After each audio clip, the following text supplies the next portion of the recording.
This is Miami All Access. Yeah, obviously a very, very difficult loss. I feel horrendous for the seniors. Those kids have been through a ton here. A lot of times they could have gave up the ship and went through a lot and got here. And we're in a lot of hard battles. We're bound and determined to get this one done. We wanted to pounce on them early. We did that. Played a really good first half other than, obviously, a kickoff return for a touchdown. They blocked it up pretty good, and their guy made our guy miss. But you're still 21-7. Got some key turnovers, got a pick six by Q, and you feel great about the things you're doing. Second half, obviously, the one turnover was huge on a play that shouldn't be a backwards pitch, but it was a backwards pitch, which it's a play that we never want to turn the ball over. We never want to pitch it backwards on that play. It's supposed to be a forward pitch, and the end was up the field, and it was a backwards pitch, so it was a correct call, but it shouldn't be a play we should ever get a turnover on. And then they have a short field and score. We're still in pretty good shape. We go backwards on offense. They start pressuring us. We didn't handle the pressure well at any position. We didn't win out the outside man coverage.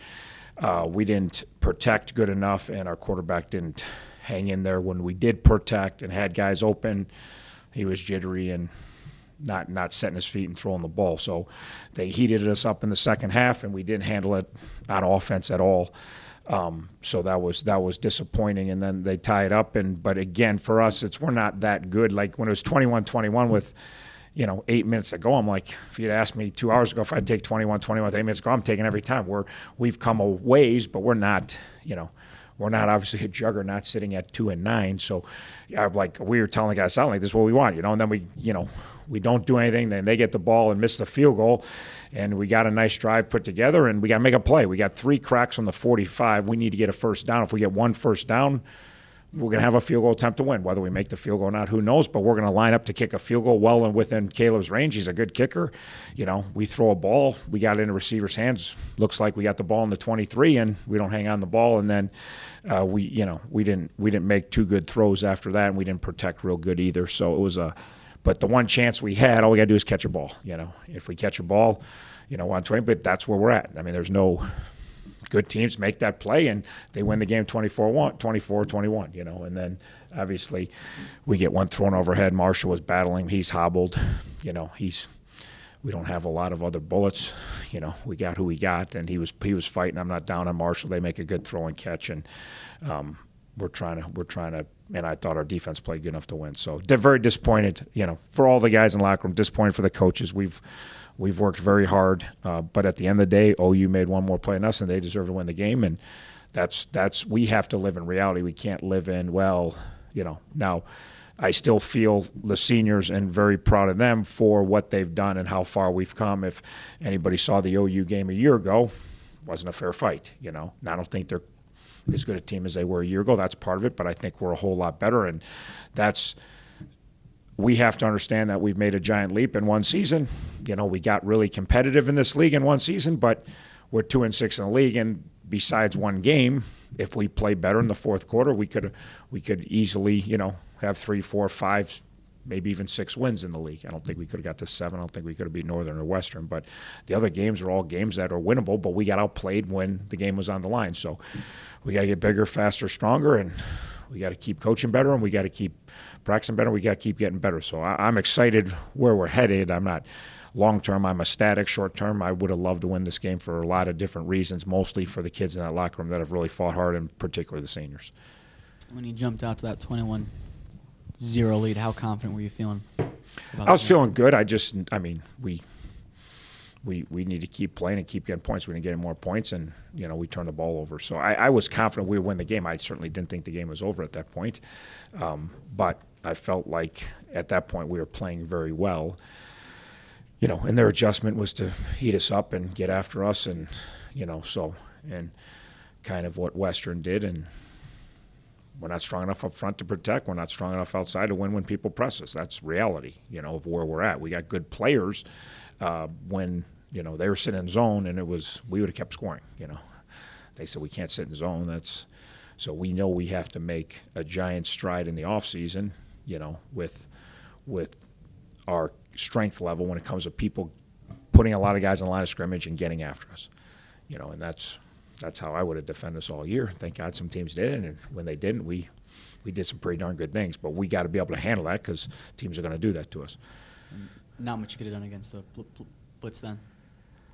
No, we could have. We just got to make plays. When people blitz, you got to make big plays. You can't. You're not going to. If teams are going to, they're down 21-7, and they knew they couldn't play zone because we were killing them in zone. We were running and throwing against their zone stuff, so they knew they had a. And you could tell in the second quarter that was kind of where they were going. So at halftime, so we got to make a play down the field. We pressured them late. They threw it overhead. That's. And if you do that often enough, teams don't ever pressure. And then they go back to zone, and then life's a lot nicer. So there's an answer to it. We didn't have an answer when we played Western. We didn't have an answer tonight in the second half. We have protections that could protect it. But they're bringing 6, and we're blocking 6, or we're blocking 7, and somebody's physically getting beat. Not that we didn't know who to block. And then the outside, they tightened up their coverage, and they're clutching and grabbing and holding, and that's what happens. And you got to win and makes, and I thought our receivers were probably the best of the group. And then, Andrew got jittery at times, and he didn't, when we did protect, he didn't sit in there and throw the ball. Early he was rolling, but he was comfortable in the pocket. Then we didn't protect him, and that's what happens. Quarterback's been hit a lot of times. At some point they start to get a little jittery. OU's offense looked stagnant until that kick return. Did that kind of flip the switch for that whole team? Yeah, they were reeling. That definitely gave them life. Their whole team, their defense, their offense, everything. They were, that gave them, all of a sudden it's a 2-score game, and they're right back in it, So that was obviously a key play. And again, good teams don't give a kick return up 21-0. We get everybody blocked. The guy runs straight up the field. We got 9 guys running down there. They all get blocked. No one gets near. And then we got a safety, and their guy physically beats our safety. You have a safety back there to get him down on the 35, and our safety's not good enough. I mean, it's not. He was trying. We got to get a better player there. We got to get a bigger, stronger, more athletic guy that can make that tackle. That's whatever you put your best tackler back there, but the returns bearing our tackler, not a good deal.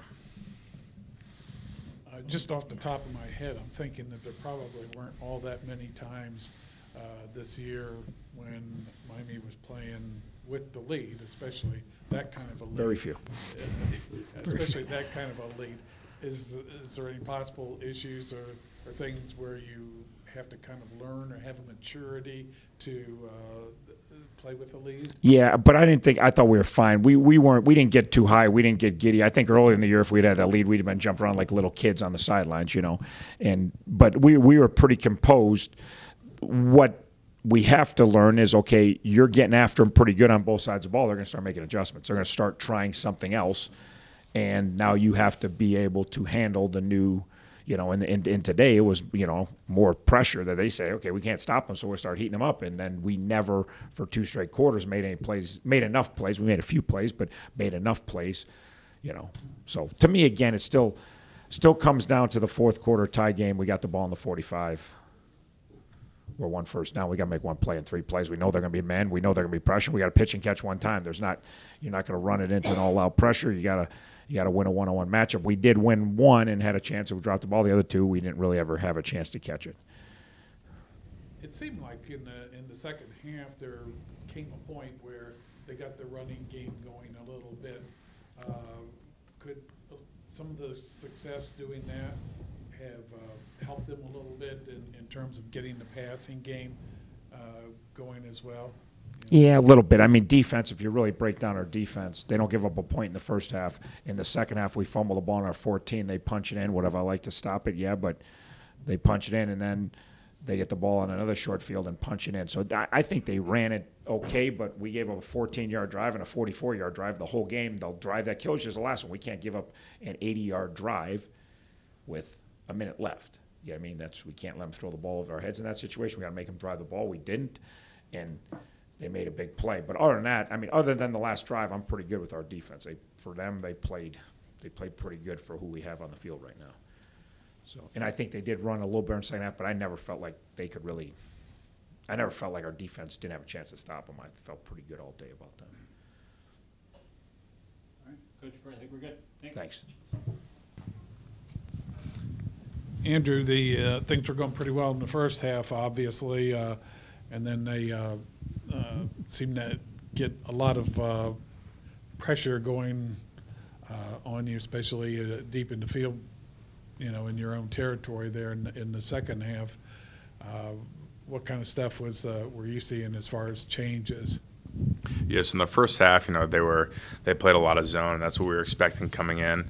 But the last few weeks, when teams played man coverage and they pressured us, that's what we had trouble with.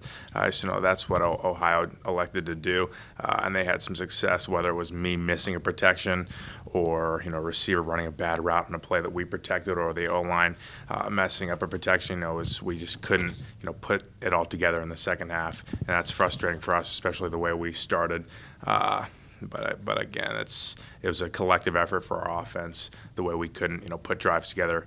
At the end of the day, that's on me to get the guys going. Up 21-0 to start. Was the team feeling pretty good? Yeah, I mean we were feeling pretty good. Our offense is rolling, but again, our Achilles heel, so to speak, has been people lining up, playing man-to-man and pressuring us, and that's something that I know the team will work on in the offseason, getting bigger, stronger to protect, to throw those better routes and to get open better, because if teams are going to do that to us in the future, we have to punish them, and we weren't able to do that today. Hats off to Ohio. They were able to lock us down, and I missed some throws, and just collectively they did a better job than us in the second half. It's a pretty crappy way to end senior night, huh? It is.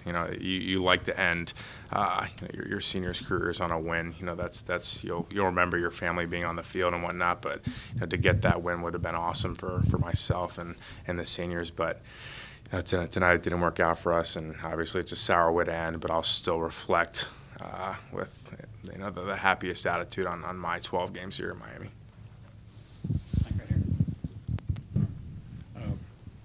Two semi-related questions. How did that hole look all that big to you when you scored that first touchdown? Because looking through the lens, it looked like a pretty good size I hole. think Coach Martin could have scored there, honestly. It was enormous. I could have walked in. That was awesome. And we got down there, and that was a play we knew coming in that we liked. And to have it pan out like that was great. And, again, the momentum was in our favor at that point, and we were pretty excited where we were headed. But, like you said, that hole was gigantic. And just in sort of a general overview sense, your overall impression of the experience of coming here and being able to put your skills out there and actually get on the field and play. Yeah, no, I wouldn't trade it for the world. I've had it's been a quick year. I got here in J-term in January, and to think that it's over with is incredible, really. The guys, they took us transfers in.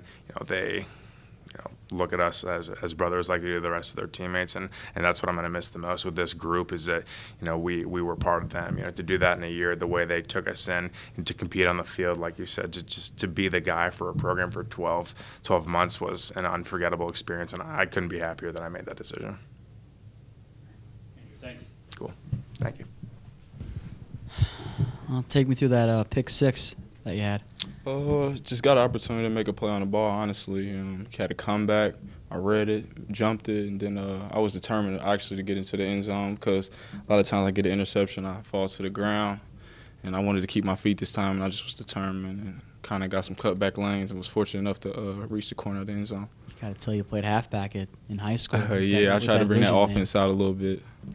How about that pick in the end zone? I honestly don't even know what he was thinking. I kind of was kind of like high load. I guess I kind of gave him a jab to make him think I was going to go to that flat route and kind of backed off, and he thought I was going to jump that flat, and then I kind of stayed with the man he wanted. So just fortunate enough to be in the right spot at the right time. When you guys were up 21-0, you guys feeling pretty good about the game? Definitely pretty good because we really haven't came out like that all year. 21-0, that was a big jump for us this year. Everybody was clicking, special teams, offense, defense. We weren't satisfied, though, and we really just couldn't put it together the second half, unfortunately. So. Kind of a tough way to end senior night, huh? Yeah, it definitely is, especially when you had the game in our favor, give up a kickoff return to end the half. That was huge, momentum-wise for them. And then they kind of just got into their pace of the game and just kind of wore us down a little bit. So, unfortunate loss, but definitely looking forward to what these guys do next year. So, When that interception, the cutbacks and the reading some blocks and that, It's pretty impressive. If you had one more year to go, would you flip over to the other side and be a running back? I mean, coming in, I wanted to play offense, but now that I've got 12 games under my belt in defense, I feel like I'm good there. I don't want to take that many hits. Yeah, thank you.